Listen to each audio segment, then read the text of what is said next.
Hey everybody, welcome back. This is Jason from Jason Does Toys and Cards. I kind of want to go back to the 80s right now and kind of show everybody my WWF LJN collection. I was a big fan of wrestling back then. It definitely isn't like it is now. And all these figures have paint missing or some of the accessories are missing, but I don't care about that. These are just awesome figures that I had some when I was a kid, and I end up getting rid of them. And last year, a guy had a tote of them for sale, and I couldn't pass up on the deal and bought them and ended up getting more to add to this collection, and I want to show them off right now. First up is King Kong Bundy,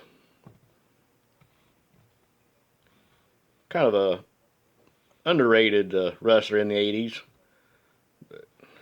Definitely, definitely has some great matches there, but there's King Kong Bundy. Next one up, this is definitely missing some paint, but it's Greg the Hammer Valentine. That's probably my dog you're hearing in the background. Don't mind him.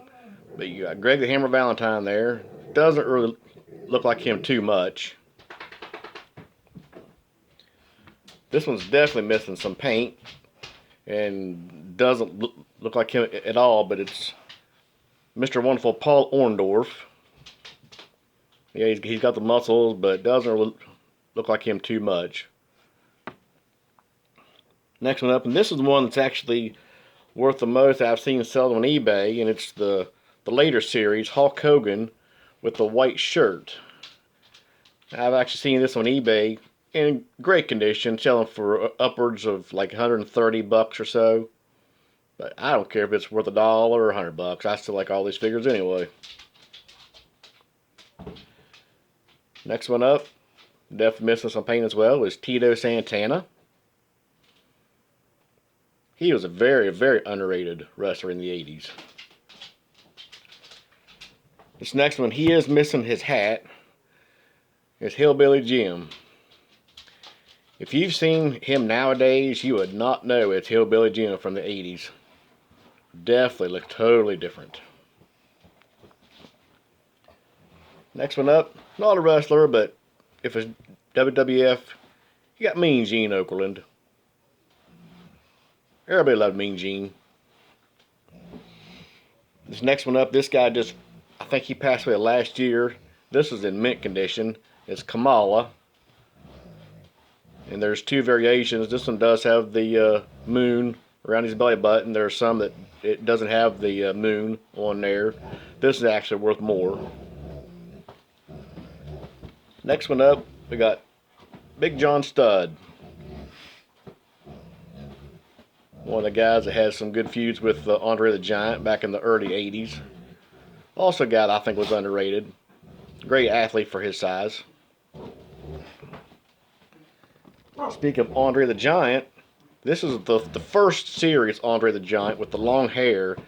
When I started watching wrestling, this isn't what Andre looked like. He had the short hair, he had the black tights on, but this is Andre with the long hair. I don't like the figure myself. It does not look at all like Andre the Giant.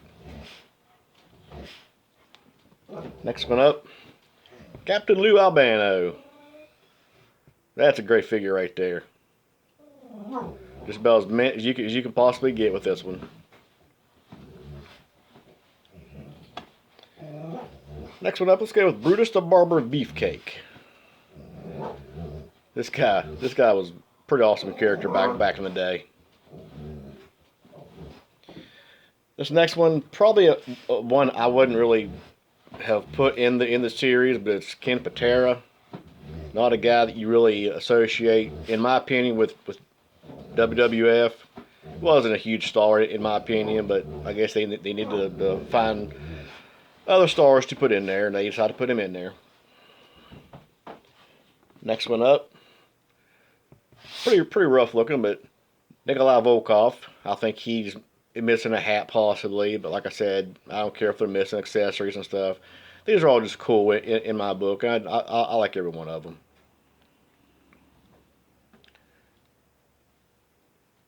Rowdy Roddy Piper. Everybody, whether he was a bad guy or a good guy, I think everybody pretty much loved Rowdy Roddy Piper. Doesn't look like him too much in the face, but I guess it's hard to have them all looking exactly like the wrestler. Another one that I definitely would not have thought to put in there, but it's Ted Arcidi. I, I don't know what. I'm sure there's a lot of fans of his, but not one I would have added to the series of LJN figures. One of my favorites right here, Superfly Jimmy Snuka. I mean, I think everybody loved watching him wrestle in the '80s, especially when he dove off the top of the cage. And unfortunately, later on in his career, he had some legal troubles, and you know, I think he died within the past few years. But I was still a big fan of Superfly Jimmy Snuka. Next one up, let's go with the King Harley Race. I'm pretty sure he's supposed to have a crown on his head, and it's missing, but it's okay. I still like all these figures, and this is probably one of the toughest guys I've ever seen during that time.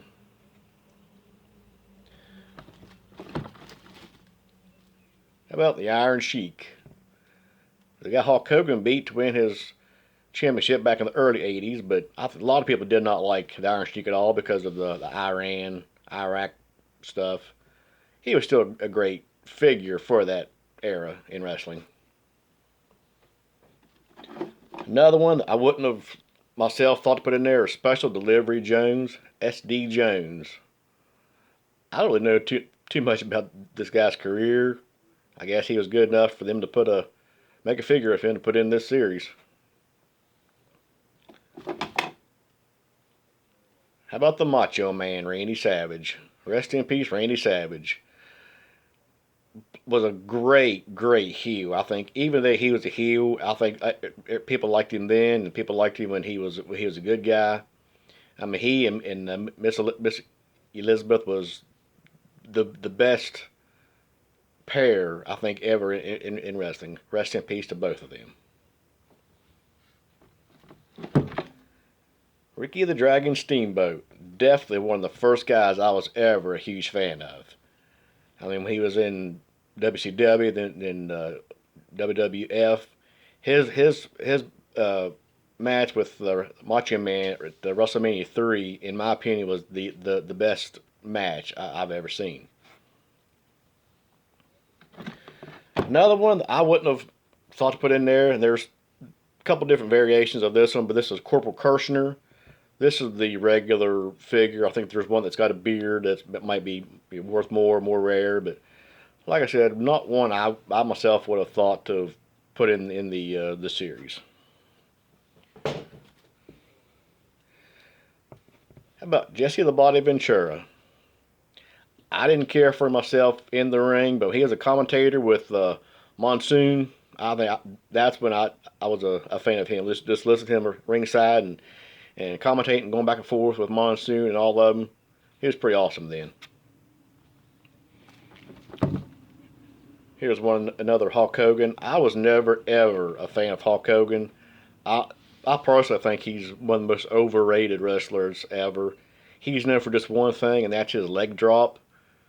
Which after he did that, he was able to pin everybody 1, 2, 3. But if it wasn't for that, he didn't do anything in his career. Then he went and did the NWO, but that was when he was washed up as a wrestler, in my opinion. How about Bobby the Brain Heenan? Even though he was a heel, I think everybody loved him. He was just so hilarious, especially he and Monsoon together. But he had such great wrestlers in his family. I mean, he was definitely probably one of the top managers ever. Rest in peace, Bobby the Brain. Don Morocco, the Magnificent Morocco. Another guy this has definitely got some wear to this one. And he had an okay career in the '80s. He had some good matches, but he definitely wasn't one of the big superstars in that era.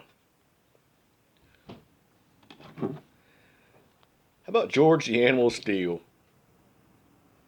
How could you not like watching this guy with his fondness over Miss Elizabeth and his great matches and all the chewing and biting of the top turnbuckle. Oh, look at that tongue right there hanging out. I mean, how could you not like George Animal Steel?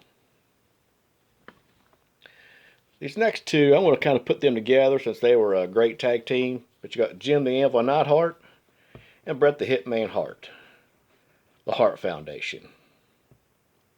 Unfortunately, we did lose the Anvil Neidhart in the past few years. Bret's still around. These two guys, they were definitely a great tag team. And let's go with Classy Freddie Blassie. He is missing his cane right there, as you can see. And oh well, I don't really care for that. It's just another great figure to add to my collection. And this one looks pretty darn good. I mean, likeness is very good with this one. Next up, we got Bruno Sammartino. This guy was kind of before my time. When I started watching wrestling, he was kind of on the downside of his career. I didn't really see too many of his matches, but he was definitely one of the top wrestlers ever in the history of wrestling. And last up is probably one of my favorite wrestlers ever, and I did meet this guy one time, the Junkyard Dog. I was a huge fan of JYD. I mean, I love watching him, crawl around the ring and headbutt people, and he was just so funny to watch. He was awesome. He was at long time ago. He was at our local Walmart. He was in the area for a wrestling event. He stopped there and he signed autographs. So I got to meet him, and it was just awesome meeting the Junkyard Dog. The last thing I got isn't a figure of the LJN collection. This is actually a store display that I got where I work. I got it last year, and I'm sure everybody knows the Macho Man and all the commercials he did with Slim Jim. But look at this Slim Jim holder. I mean, this is just an awesome piece right here.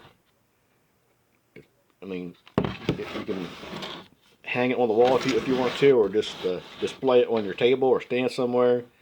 But I think for any fan of wrestling that has any kind of figures, memorabilia, or anything that has to do with wrestling, I think they would love to have this piece right here. I want to thank everybody for watching this video. Please hit the like button. Please subscribe, and if you want to, hit the bell for any notifications. I hope to do more videos, if I can. Probably the next video I might do is show off my 80s Masters of the Universe collection, which I've had those since I was a little kid, and probably never ever get rid of them. But I'm going to thank everybody. Thank you. Bye.